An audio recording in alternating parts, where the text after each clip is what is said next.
Welcome back everyone, this is Angel, and today we're going to be talking about Project Zomboid and a build that I like to use for Project Zomboid.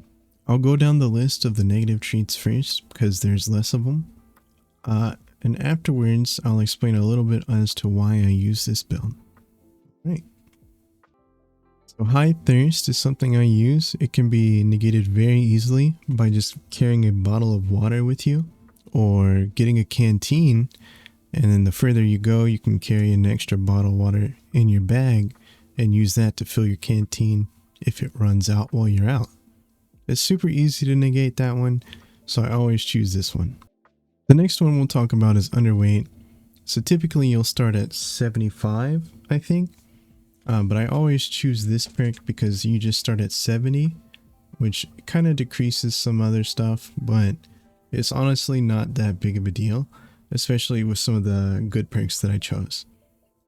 All you really have to do is cram your face full of food, and I think 85 would make you overweight. So once you get to 75, you can even get to 80 and then keep your calories around 1500. Boom, good to go. You don't have that negative effect anymore because you worked your way out of it, and that's just one less negative trait to worry about. I chose claustrophobic because this only makes you panicked indoors. I used to use agoraphobic, but I was tired of hearing the heartbeat in my ear every time I went out because I'm always out. So I chose claustrophobic instead, and with both of those perks, they disappear within 2 weeks. So that's another negative perk that you can actually work off just by staying alive. I chose smoker, and while you can make this perk go away by not smoking at all, I think it's 4 to 6 weeks, somewhere around there, the perk will disappear. But it's really easy just to carry a lighter and a pack of cigarettes with you, and when you're driving, you just smoke one up, good to go, agitation gone. The downside of not smoking isn't really too bad, it's just a little bit of depression. Take some antidepressants, there you go. Now the last one on this list is slow reader. I chose this perk because I don't find myself reading a lot, and since I play with a friend group, once I upgrade my preferred perk, usually it's metalworking, I usually get that to around 8, and then we're good to go. Everything else is just kind of not necessary. So I choose this because eventually this perk won't mean anything to me in late game. I also have a mod for a journal to write in. So typically I can write down my skills because I make these characters planning to die. I don't play like most people. Well, I think some people do. I think a lot of people have the mod where you just make a journal and you write all your skills and stuff down. That's basically the negative traits. We'll move on to the positive ones. The first one is outdoorsman. This one helps a lot when you're first starting, and if you're looking through the woods for, sometimes, for example, we go out and we try and find antique ovens before the power goes out. This helps with that a little bit because we're going to be outside a lot. It keeps us from getting cut, running through trees, all that cool stuff. That's basically the only reason I get it. I don't really use any of the other stuff like foraging, etc. But it's nice to have for when you run through trees. The next one on the list is light eater. I chose this because my water can be automated, and if I have to stop less to get into my inventory type deal, I'm going to try my best to do so.